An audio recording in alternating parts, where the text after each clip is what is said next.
कुछ एक सत्संग में भी आते हैं, यहाँ बैठकर भी अन्य ही चिंतन करते रहते हैं, क्योंकि हमारे ऊपर इतना प्रेशर डाल रखा है इस काल भगवान ने, ऐसी परंपराएं बनवा दी हमारी कि हम सारा जीवन उन्हीं को पूरा करने में मर जाते हैं। जैसे बड़ी बड़ी कोठियां बनाना, विवाह के अंदर एक विशेष ड्रामा करना, एक से बढ़कर एक दान लेना और देना हमने एक परम कर्तव्य मान लिया, एक शोभा मान ली जो हमारी शत्रु है।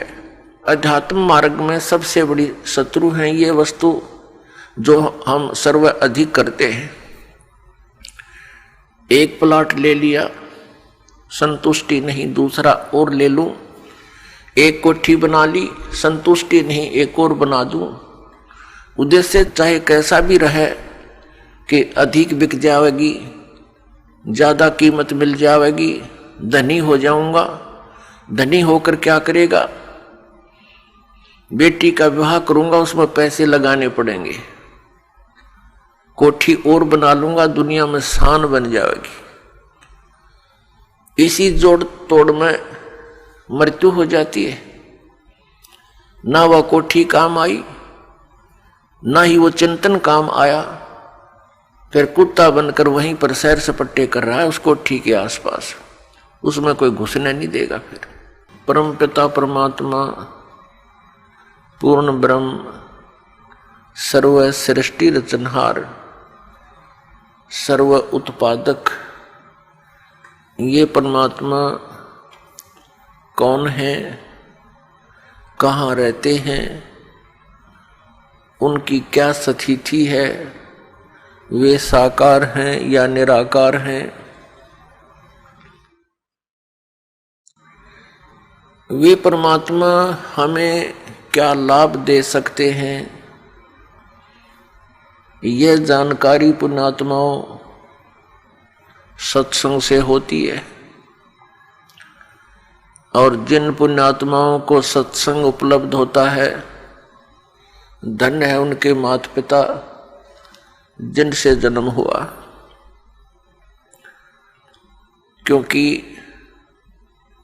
सत्संग में आए बिना प्राणी को अपने मनुष्य जीवन के लक्ष्य का ज्ञान नहीं होता। हमने सत्संग सुनने से पहले जो उद्देश्य मान रखा होता है वो भौतिक होता है। सत्संग में आने से हमारा आध्यात्मिक उद्देश्य बनता है, जो इस मनुष्य जीवन का मूल कर्तव्य है, आवश्यक कार्य है।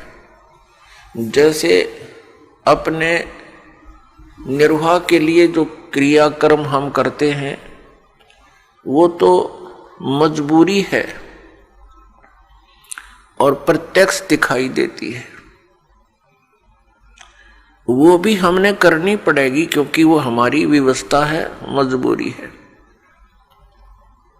यदि हम इस शरीर के अंदर कुछ भोजन फीड नहीं करेंगे तो ये काम करना छोड़ देगा। इसकी सुरक्षा नहीं रखेंगे, कोई झोपड़ी मकान महल कमरे बनाकर तो भी इसको हानि हो गई तो ये व्यर्थ हो जाएगा। क्योंकि ये सब इसको आहार देना, इसकी सुरक्षा रखना, ये किस लिए अनिवार्य है? केवल इसीलिए नहीं कि हमने बच्चे पैदा करने हैं, फिर उनको पालना पोसना है, उनका विवाह कर देना है और फिर मर जाना है। ये तो जो क्रिया है ये हमारे प्रारब्धवश सब हो रही है, ये तो हमारी मजबूरी है। और जो कार्य जरूरी है वो सत्संग से ज्ञान होता है। तो वो पुण्यात्मा धन्य है जो सत्संग के अंदर आकर के इस अध्यात्म मार्ग को ध्यान पूर्वक सुनते हैं। कुछ एक सत्संग में भी आते हैं, यहाँ बैठकर भी अन्य ही चिंतन करते रहते हैं, क्योंकि हमारे ऊपर इतना प्रेशर डाल रखा है इस काल भगवान ने, ऐसी परंपराएं बनवा दी हमारी कि हम सारा जीवन उन्हीं को पूरा करने में मर जाते हैं। जैसे बड़ी बड़ी कोठियां बनाना, विवाह के अंदर एक विशेष ड्रामा करना, एक से बढ़कर एक दान लेना और देना हमने एक परम कर्तव्य मान लिया, एक शोभा मान ली जो हमारी शत्रु है। अध्यात्म मार्ग में सबसे बड़ी शत्रु है ये वस्तु जो हम सर्व अधिक करते हैं। एक प्लॉट ले लिया, संतुष्टि नहीं, दूसरा और ले लूं।